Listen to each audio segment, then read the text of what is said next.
Students, तो आज जो टॉपिक हम पढ़ने जा रहे हैं ये टॉपिक आपका छत्तीसगढ़ और मध्य प्रदेश दोनों ही जगह जो एसीएफ रेंजर का सिलेबस है उसका एक वेरी इंपॉर्टेंट टॉपिक है। और ये टॉपिक है आपका national forest policy and legislation. ठीक है कि राष्ट्रीय वन नीति और उससे संबंधित जो भी कानूनी प्रक्रियाएं हैं उसके बारे में अपने को देखने को मिलता है। तो यहां पर जो नेशनल फॉरेस्ट पॉलिसी है ये हमको ध्यान रखना है। हमारे देश में जो सबसे पहली फॉरेस्ट पॉलिसी बनी थी ये बनी आपका 1894। उसके बाद सेकेंड फॉरेस्ट पॉलिसी हमारी बनती है यहां पर आपका 1952 और थर्ड नंबर की जो फॉरेस्ट पॉलिसी है ये आपका क्या है ध्यान रखना है यहां पर 1988। मतलब अभी तक का यहां पर 3 नेशनल फॉरेस्ट पॉलिसीज गवर्नमेंट के द्वारा डिक्लेयर की गई है। तो यहां पर ध्यान रखना क्वेश्चन बनना हमारा यही तो शुरू हो जाता है। फर्स्ट पॉलिसी हमारा आंसर क्या होगा 1894। दूसरा क्वेश्चन इन इंडिपेंडेंट इंडिया स्वतंत्र भारत की प्रथम राष्ट्रीय वन नीति तो हम आंसर क्या देंगे 1952। और उसके बाद एक प्रेजेंट कौन सी फॉरेस्ट पॉलिसी हमारा कंटिन्यू है ये क्या है आपका 1988 1988 में जो फॉरेस्ट पॉलिसी बनी थी वो कंटिन्यू है। अब यहां पर अपने को ये देखना है जैसे एक टॉपिक मैंने आपको पढ़ाया था साइंस एंड टेक्नोलॉजी पॉलिसी। उस साइंस एंड टेक्नोलॉजी पॉलिसी मैंने बताया था कि जैसे जैसे समय चेंज होता है उसके अकॉर्डिंग लोगों की रिक्वायरमेंट और जो कंडीशन है वो चेंज होते जाती हैं उसके अकॉर्डिंग पॉलिसीज भी यहां पर चेंज होती है। सेम वही कंडीशन आपको यहां पर दिखाई देगी कि 1894 में जो पॉलिसी बनी उस समय क्या था कि हमारे देश में ब्रिटिश रूल था तो ब्रिटिश रूल के अकॉर्डिंग फॉरेस्ट पॉलिसी बनी। यहां पर आपका 1952 हमारा देश आजाद हुआ 1947 में बिल्कुल स्टार्टिंग पॉइंट कि देश में हम फॉरेस्ट पॉलिसी को कैसे मैनेज करें कि देश में रेवेन्यू भी प्राप्त हो और जो लोकल पीपल्स वगैरह है उनके जो हित हैं वो भी संरक्षित रह सकें। और उसके बाद फिर 1988 में आता है तो 1988 में अपने को यहां पर मिलेगा कि 1952 के बाद हमारे पास क्या होता है हमारा जो इंडियन कॉन्स्टिट्यूशन है उसमें 1976 में कुछ अमेंडमेंट हुए। उस अमेंडमेंट के अकॉर्डिंग आपका जो 42 नंबर का अमेंडमेंट था तो जो फॉरेस्ट है उस फॉरेस्ट को हमने आपका कॉन्करेंट लिस्ट या जो समवर्ती सूची है समवर्ती सूची में इसको हमने क्या किया सम्मिलित किया। अभी जो आपने पीएससी प्रारंभिक परीक्षा का एग्जाम दिया उसमें भी ये क्वेश्चन में भी आया हुआ था आपका कि वन एवं वन्य जीव को कौन सी सूची में सम्मिलित किया गया है समवर्ती सूची में कब सम्मिलित किया गया 1976 और कौन सा अमेंडमेंट या संविधान का कौन सा संशोधन हम आंसर क्या देते हैं वहां पे 42 नंबर का अमेंडमेंट। तो ये तो हुआ एक हमारा बेसिक। अब अपने को समझना पड़ेगा कि इस फॉरेस्ट पॉलिसी की रिक्वायरमेंट क्यों होती है। तो सबसे पहले अपने को समझना पड़ेगा कि फॉरेस्ट क्या है और फॉरेस्ट में किसके किसके या ऐसे कौन से ग्रुप हैं जिनको वहां से बेनिफिट है या ऐसे कौन से मानव समूह हैं जिनका हित वन के साथ जुड़ा हुआ है। तो क्या सकारात्मक हो रहा है और क्या नकारात्मक हो रहा है मतलब फॉरेस्ट से रिलेटेड आपका नकारात्मक और सकारात्मक बिंदु पे अपन थोड़ा सा डिस्कस करेंगे क्योंकि उसी के बेस पर हमारी जो पॉलिसीज है पॉलिसीज हमारी क्या होगी डिसाइड होगी। चलिए तो यहां पर आज जो हमारा वीडियो रहेगा उसमें संभवतः जो फर्स्ट वाली पॉलिसी है अपना 1894 की वो पॉलिसी हमारी क्लियर हो जाएगी और बाकी जो सेकंड और थर्ड नंबर की जो पॉलिसी रहेगी ये हम लोग नेक्स्ट वीडियोज में देख पाएंगे। तो अभी पहले हम समझते हैं कि फॉरेस्ट पॉलिसीज में किस पॉइंट को हमको फोकस करना होता है। ठीक चलिए तो सबसे पहला ये हमारे पास आ गया कि भाई ये हो गया हमारे पास क्या ये फॉरेस्ट है। ठीक है ये क्या हो गया हमारे पास ये फॉरेस्ट हो गया।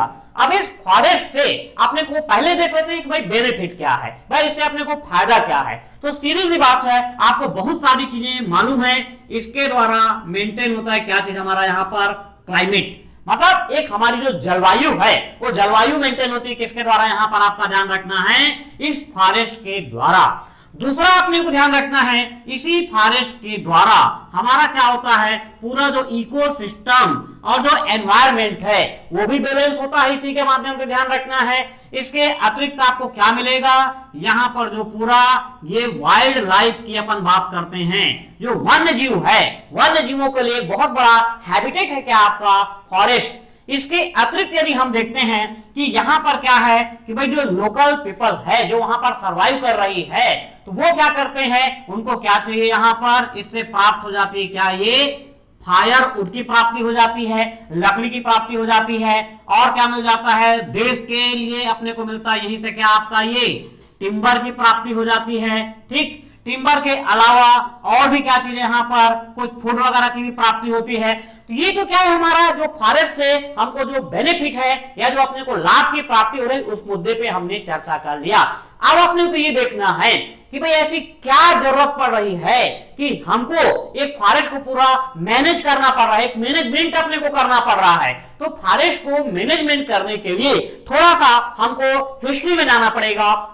हिस्ट्री हमारी क्या कि आपका 1867, ये आपका क्या होता है, ये हम पहुंचते हैं कहां पर, 1867 में एक रिपोर्ट जारी हुई थी, एक रिपोर्ट पब्लिश हुई थी। उस रिपोर्ट में यह माना गया कि जो शिफ्टिंग कल्टीवेशन मतलब जो स्थानांतरित कृषि है, ये हमारे पास क्या आ गया, इसके लिए ये हमने देखा क्या, ये हो गया शिफ्टिंग कल्टीवेशन मतलब स्थानांतरित कृषि।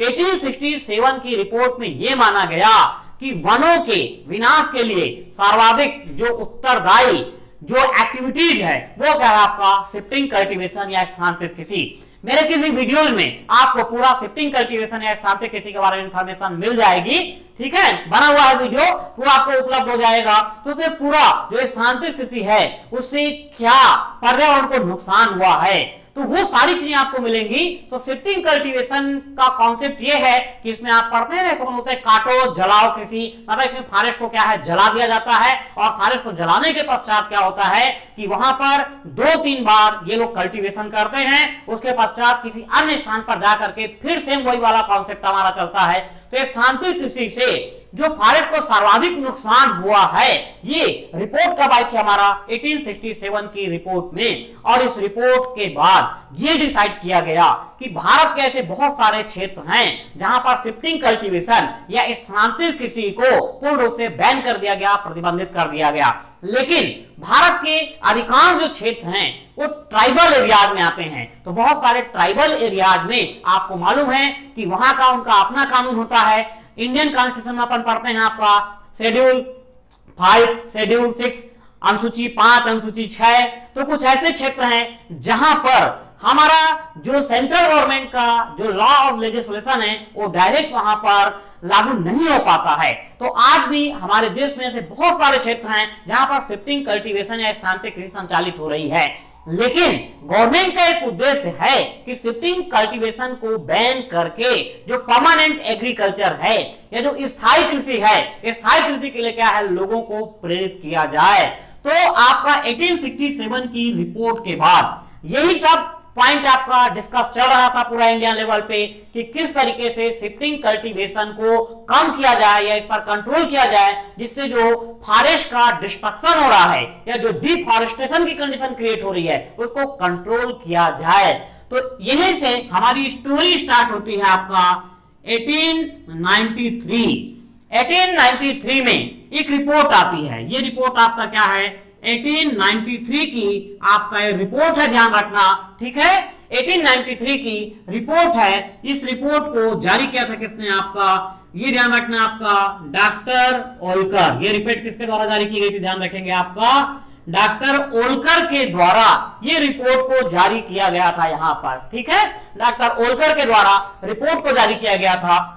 इस रिपोर्ट का नाम था आपका, ध्यान रखेंगे, इंप्रूवमेंट। इस रिपोर्ट का नाम क्या था आपका, ध्यान रखना है, ये improvement of Indian agriculture, improvement of Indian agriculture, ठीक है, इंप्रूवमेंट ऑफ इंडियन एग्रीकल्चर इस रिपोर्ट का नाम था, आपको ध्यान रखना है।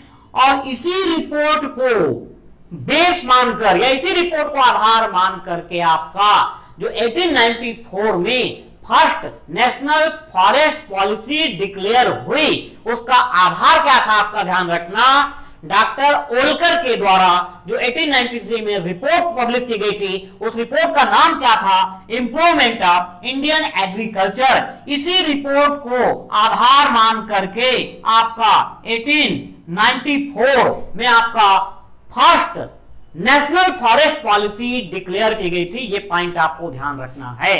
अब यहां पर क्या हुआ कि ये जो फर्स्ट नेशनल फॉरेस्ट पॉलिसी थी उसमें ये कुछ ही मुद्दों को किया गया, मतलब इसमें आपने को ध्यान रखना है कि 1894 में क्या हुआ। तो आपको यहां पर उसी रिलेटेड पॉइंट को मैं बताऊंगा कि पहला पॉइंट तो क्या था आपका कि रेवेन्यू कलेक्शन को मेन इंपॉर्टेंस दिया गया। आया समझ में? यहां पर अपने को ध्यान रखना है कि जो फर्स्ट फॉरेस्ट पॉलिसी थी उसमें सबसे पहला कॉन्सेप्ट क्या था, आपको ध्यान रखना है, रेवेन्यू कलेक्शन को यहां पर इंपॉर्टेंस दिया गया।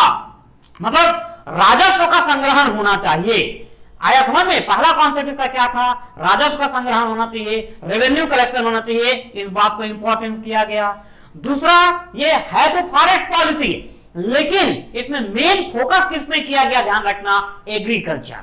आया समझ में? मतलब फॉरेस्ट पॉलिसी मतलब फॉरेस्ट कंजर्वेशन को कम फोकस किया गया, बल्कि शिफ्टिंग कल्टीवेशन के स्थान पर जो परमानेंट एग्रीकल्चर उसको प्रमोट करने को ज्यादा फोकस किया गया। क्योंकि आप देख रहे हैं इस फॉरेस्ट पॉलिसी का जो बेस है वो बेस ही क्या है आपका, जो रिपोर्ट हमने बताया वो रिपोर्ट क्या थी आपका, इंप्रूवमेंट ऑफ इंडियन एग्रीकल्चर। तो एग्रीकल्चर से रिलेटेड थी। तो फर्स्ट फॉरेस्ट पॉलिसी में ध्यान रखना कि फॉरेस्ट कंजर्वेशन को ज्यादा इंपॉर्टेंस ना दे करके एग्रीकल्चर को यहां पर इंपॉर्टेंस दिया गया था। ये पॉइंट आप ध्यान रखेंगे। दूसरा पॉइंट आपका क्या था, रेवेन्यू कलेक्शन। मतलब जो फर्स्ट फॉरेस्ट पॉलिसी थी उसमें आपका ये ध्यान रखना कि वाइल्ड लाइफ कंजर्वेशन की कोई बात नहीं हुई, इकोसिस्टम को कैसे मैनेज करना है इस मुद्दे पे कोई चर्चा नहीं हुई। आया समझ में? यहां पर पहला पॉइंट क्या था आपका, रेवेन्यू कलेक्शन।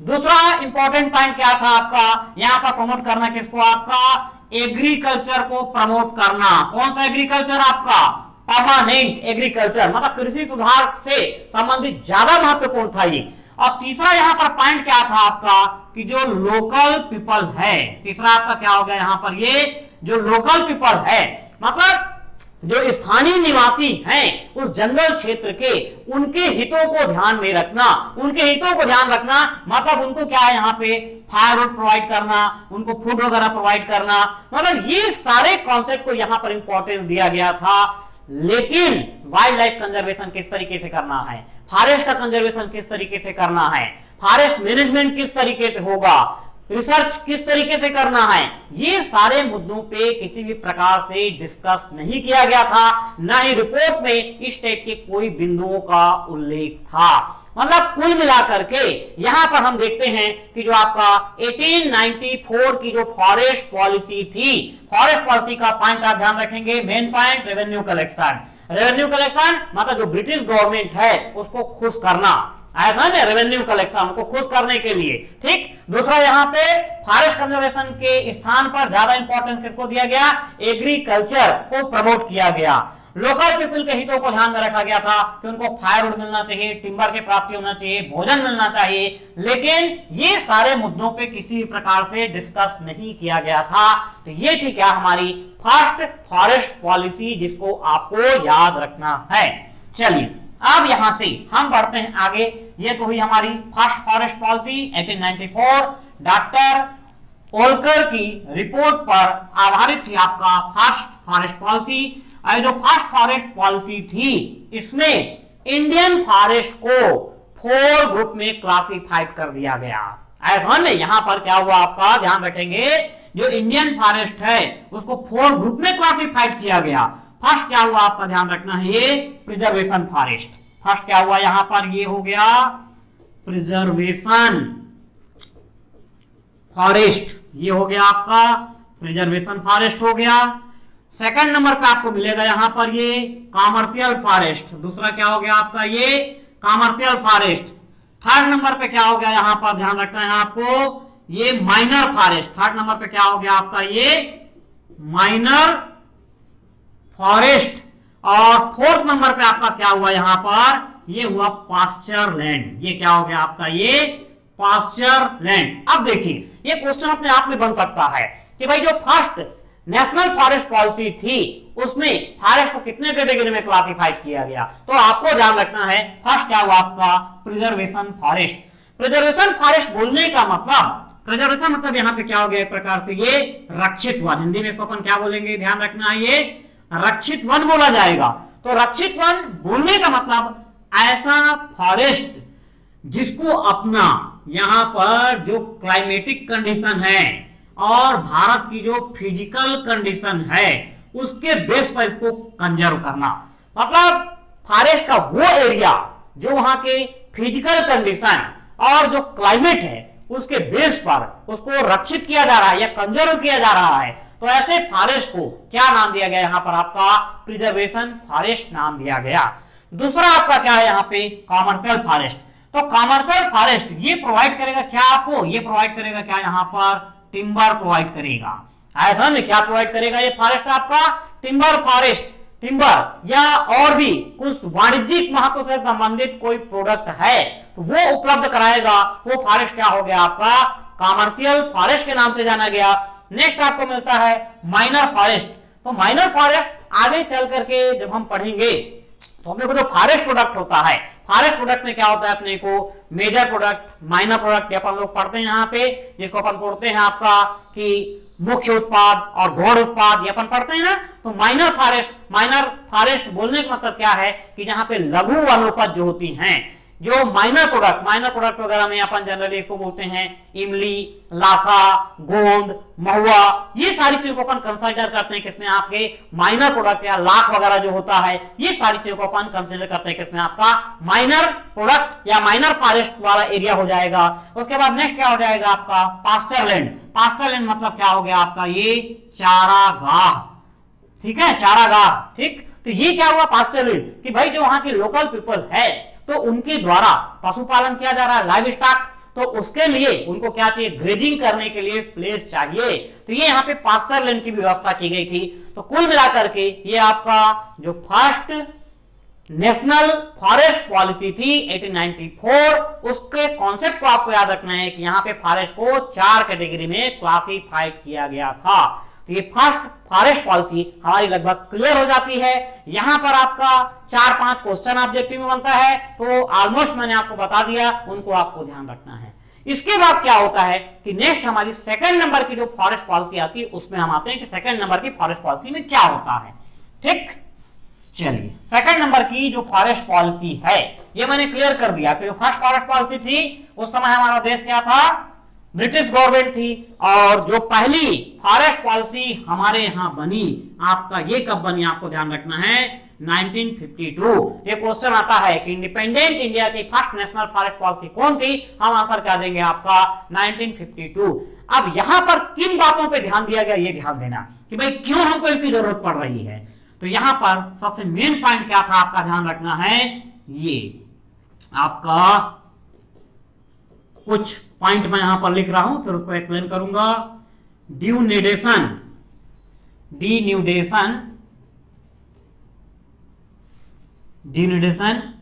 इन हिली एरिया। दूसरा यहां पे आपका आ जाएगा shifting of sand dune, shifting of sand dune. Next आपका आ जाएगा यहां पे शिफ्टिंग ऑफ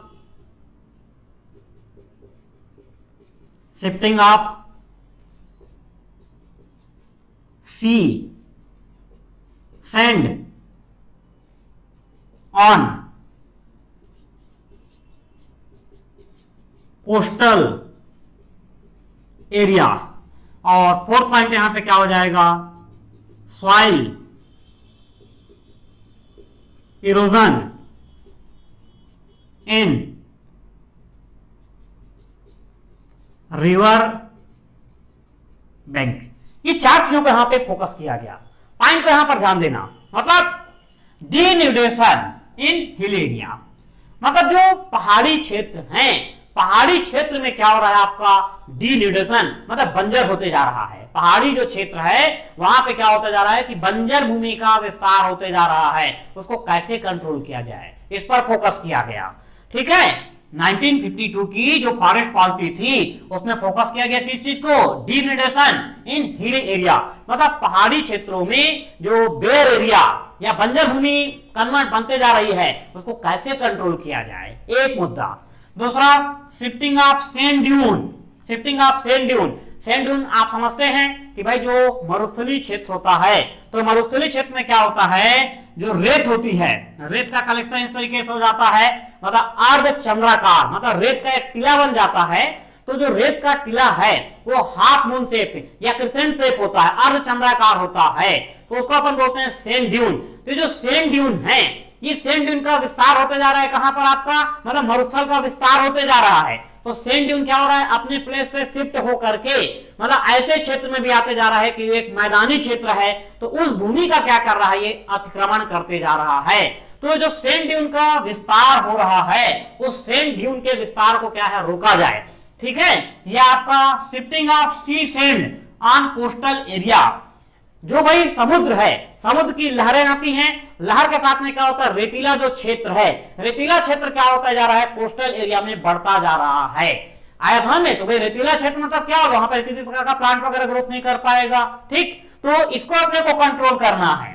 ठीक, उसके अलावा आपका नदी के किनारे में जो आपका सॉइल इरोजन की प्रोसेस होती है, भाई नदी में बाढ़ वगैरह आती है, बहाव होता है, तो उसके कारण क्या होता है, मृदा अपरदन की समस्या होती है। तो इसको कैसे कंट्रोल किया जाए, तो यहां पर ये जो हमारी 1952 की जो फॉरेस्ट पॉलिसी थी, उस फॉरेस्ट पॉलिसी में ये 4 बिंदुओं पर ही फोकस किया गया कि ये जो पॉइंट है इसको हम कैसे कंट्रोल करें, क्योंकि चारों जो बिंदु है, ये चारों बिंदु क्या है, आपका डेजर्टिफिकेशन को प्रमोट करने से संबंधित है। आया ध्यान में, तो ये आखिर आपका 1952 की फॉरेस्ट पॉलिसी और 1952 की जो फॉरेस्ट पॉलिसी है उसमें भी ये 4 बिंदु को इंपॉर्टेंस देते हुए जो इंडियन फॉरेस्ट है उसको फिर से 4 कैटेगरी में ही क्लासिफाइड किया गया। यहां पे भी 4 कैटेगरी में इंडियन फॉरेस्ट को क्लासिफाइड किया गया है। ये क्लासिफिकेशन कैसा है इसको आप देखिए। ये सारी चीजों को अपने को क्या करना है, कंट्रोल करना है, ये आपको ध्यान रखना। डिग्रेडेशन मतलब जस्ट लाइक डिफॉरेस्टेशन। ठीक, तो पहाड़ी क्षेत्रों में जो डिफॉरेस्टेशन हो रहा है उसको कंट्रोल करना है। या आपका सैंड ड्यून, सैंड ड्यून का जो विस्तार हो रहा है उसको अपने को कंट्रोल करना है। या आपका समुद्री क्षेत्र है उसका जो विस्तार हो रहा है उसको अपने को कंट्रोल करना है। यहाँ पे आपका मृदा अपरदन जो नदियों के किनारे हो रहा है उसको अपने को कंट्रोल करना है। तो ये प्रमुख बिंदु थे आपका जो स्वतंत्र भारत की प्रथम वन नीति थी उसके। और यहाँ पर भी आपका जो फॉरेस्ट है उस फॉरेस्ट को 4 कैटेगरीज में क्लासिफाइड किया गया था। 4 टाइप या 4 टाइप्स में यहाँ पर इसको भी क्लासिफाइड किया गया था। यहाँ पर जो फॉरेस्ट का क्लासिफिकेशन हुआ, पहला क्या बोल दिया गया, इसको ध्यान रखेंगे, आपका ये प्रोटेक्टेड फॉरेस्ट। ये क्या हो गया आपका प्रोटेक्टेड फॉरेस्ट। सेकंड नंबर पे हमारा क्या हो गया यहाँ पर नेशनल फॉरेस्ट। सेकंड नंबर का क्या हो गया आपका ये नेशनल फॉरेस्ट। थर्ड नंबर पे आपका यहाँ पर हो गया, ये हो गया आपका समझ जाइए ट्री लैंड। ये क्या हो गया आपका ये ट्री लैंड हो गया। और फोर्थ नंबर पे क्या हो गया आपका ये विलेज फॉरेस्ट। ये फोर्थ नंबर पे क्या हो गया आपका ये विलेज फॉरेस्ट। ठीक है, ये अपने आप में क्वेश्चन दे देगा, विलेज फॉरेस्ट का कॉन्सेप्ट कौन सी फॉरेस्ट पॉलिसी में आया था, विलेज फॉरेस्ट का कॉन्सेप्ट कौन सी फॉरेस्ट पॉलिसी में आया। तो ध्यान रखना जो 1894 की फर्स्ट फॉरेस्ट पॉलिसी थी उसमें विलेज की हमने बात नहीं की थी, लेकिन यहाँ पर जो 1952 की फॉरेस्ट पॉलिसी है इसमें विलेज फॉरेस्ट की बात की गई है। तो अब इसको अपन समझते हैं ये क्या है आपका। तो प्रोटेक्टेड फॉरेस्ट, प्रोटेक्टेड फॉरेस्ट बोलने का मतलब क्या हो गया, ध्यान रखना है, इसी को अपन क्या बोलते हैं प्रोटेक्टेड फॉरेस्ट। ठीक है, तो प्रोटेक्टेड फॉरेस्ट मतलब सेम वही जिस चीज को हमने वहां पे प्रिजर्वेशन फॉरेस्ट बोला है उसी प्रिजर्वेशन फॉरेस्ट को यहाँ पर क्या नाम दे दिया गया है प्रोटेक्टेड फॉरेस्ट। हालांकि अभी जब नेक्स्ट पॉलिसी में आऊंगा मैं तो वहां पे रिजर्व फॉरेस्ट क्या होता है, प्रोटेक्टेड फॉरेस्ट क्या होता है, इनका बेसिक डिफरेंस आपको वहां पर क्लियर किया जाएगा, ध्यान रखना है। तो अभी यहां पर देखिए आपका कि ऐसा फॉरेस्ट जो आपका फिजिकल, ठीक है, आपका क्या पढ़ा था अपन ये फिजिकल और क्लाइमेटिक कंडीशन के आधार पे जो कंजर्व किया जाएगा उसको हम क्या बोलेंगे, यहाँ पे प्रोटेक्टेड फॉरेस्ट बोला जाएगा, ये ध्यान रखना है। नेशनल फॉरेस्ट, नेशनल फॉरेस्ट बोलने का मतलब क्या है कि जो देश की नीड्स है, देश की जो आवश्यकता है उसको जो फुलफिल कर सके। आया में भाई, फॉरेस्ट से जो अपने को टिम्बर वगैरह मिल रहा है, उस टिम्बर वगैरह का यूज कहां कहां पर होता है। डिफेंस में अपने को टिम्बर चाहिए, ठीक है, या अपने को इंडस्ट्रीज वगैरह के लिए अपने को टिम्बर चाहिए, या कोई कम्युनिकेशन करना है उसके लिए अपने को टिम्बर की रिक्वायरमेंट है। मतलब देश की जो नेशनल नीड्स हैं उनकी आपूर्ति के लिए जिस फॉरेस्ट का इस्तेमाल किया जाएगा उस फॉरेस्ट को नाम क्या दिया गया, यहाँ पर नेशनल फॉरेस्ट नाम दिया गया। उसी तरीके से आपका पहले समझ जाइए विलेज फॉरेस्ट। विलेज फॉरेस्ट बोलने का मतलब क्या है कि जो वहां की लोकल पीपल है, आया में, ये क्या हो गया आपका लोकल पीपल के अंडर कंट्रोल में जो फॉरेस्ट रहेगा उसको क्या बोला गया, यहाँ पर विलेज फॉरेस्ट नाम दिया गया। और इनको छोड़ करके बाकी आपका जो ऑर्डिनरी पीपल हैं, बाकी आपके क्या है यहाँ पर, ये ऑर्डिनरी पीपल हैं, उनके लिए जो फॉरेस्ट है उस फॉरेस्ट को क्या नाम दिया गया, यहाँ पर आपका ट्री लैंड नाम दिया गया। ये आपको ध्यान रखना है। एक बार फिर से देखिए, यहाँ पर प्रोटेक्टेड फॉरेस्ट मतलब फिजिकल और क्लाइमेटिक, मतलब जो भौतिक और जो जलवायु परिस्थितियां हैं उनके आधार पर इनको संरक्षित करना आवश्यक है। ये हुआ प्रोटेक्टेड फॉरेस्ट। जो देश की आवश्यकता, नेशनल जो नीड्स हैं उनकी आपूर्ति कर सके वो फॉरेस्ट क्या हो गया, आपका नीड को जो पूर्ति करेगा वो नेशनल फॉरेस्ट हुआ। और ट्री लैंड, ट्री लैंड बोलने का मतलब क्या है कि सामान्य जो जनता है, तो भाई हमारे घर के आसपास जो ट्री लैंड है वो आपका क्या कहलाया, ट्री लैंड कहलाया आपका। इसके अतिरिक्त आपको ध्यान रखना है विलेज फॉरेस्ट, मतलब विलेज के जो फॉरेस्ट है वो किसके, लोकल पीपल। लोकल पीपल को क्या है, ग्रेजिंग के लिए प्लेस चाहिए, ठीक है, ग्रेजिंग या जानवरों के चरने के लिए चारागाह चाहिए, उसकी आपूर्ति करेगा। या उनकी जो लोकल रिक्वायरमेंट है, जो भी अपन देखा फायरवुड, जलाऊ लकड़ी की आपूर्ति करेगा। तो ये सारे मुद्दों पर केंद्रित है आपका क्या यहाँ पर सेकंड नंबर की जो फॉरेस्ट पॉलिसी है 1952।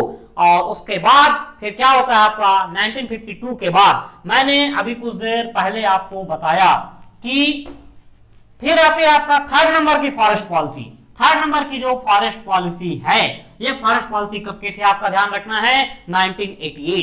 थर्ड नंबर की जो फॉरेस्ट पॉलिसी है ये क्या है आपका 1988 की फॉरेस्ट पॉलिसी है। तो इसके बारे में विस्तार से हम लोग पढ़ेंगे नेक्स्ट वीडियोज में। और ये ध्यान रखना कि इस फॉरेस्ट पॉलिसी में ही आपका जो मैंने बताया कि 1976 में आपका 42 नंबर का कॉन्स्टिट्यूशनल अमेंडमेंट हुआ था, जिसके आधार पर वन और वन्य जीव को समवर्ती सूची कॉन्करेंट लिस्ट में सम्मिलित किया गया था, यह आपको ध्यान रखना है। और इसी फॉरेस्ट पॉलिसी में ये डिक्लेयर किया गया था कि आपका जो मैदानी क्षेत्र है, कहां पर आपका ये मैदानी क्षेत्र, मैदानी क्षेत्र में आपका 1/3 फॉरेस्ट होना चाहिए। 1/3 फॉरेस्ट बोलने का मतलब क्या हो गया आपका ये 33% फॉरेस्ट। और दूसरा आपका जो हिली एरिया है या जो पहाड़ी क्षेत्र है, पहाड़ी क्षेत्र में क्या है आपका 2/3 या फिर आपका क्या ये 66% एरिया में फॉरेस्ट होना चाहिए। तो ये जो 1988 की फॉरेस्ट पॉलिसी चल रही है अभी रनिंग में, यही है आपका। इसका 2 क्वेश्चन बहुत पॉपुलर क्वेश्चन इंडिया के सारे एग्जाम में आ चुका है, ठीक है, कि मैदानी क्षेत्र में फॉरेस्ट का एरिया कितना होना चाहिए 33%, पहाड़ी क्षेत्र में कितना होना चाहिए 66%, ठीक है।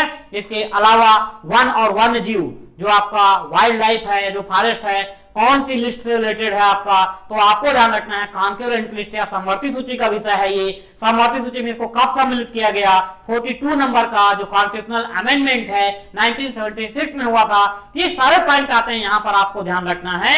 और बाकी जो रिमेनिंग पार्ट है इस फॉरेस्ट पॉलिसी का वो आपको नेक्स्ट वीडियो में मिलेगा। मिलते हैं नेक्स्ट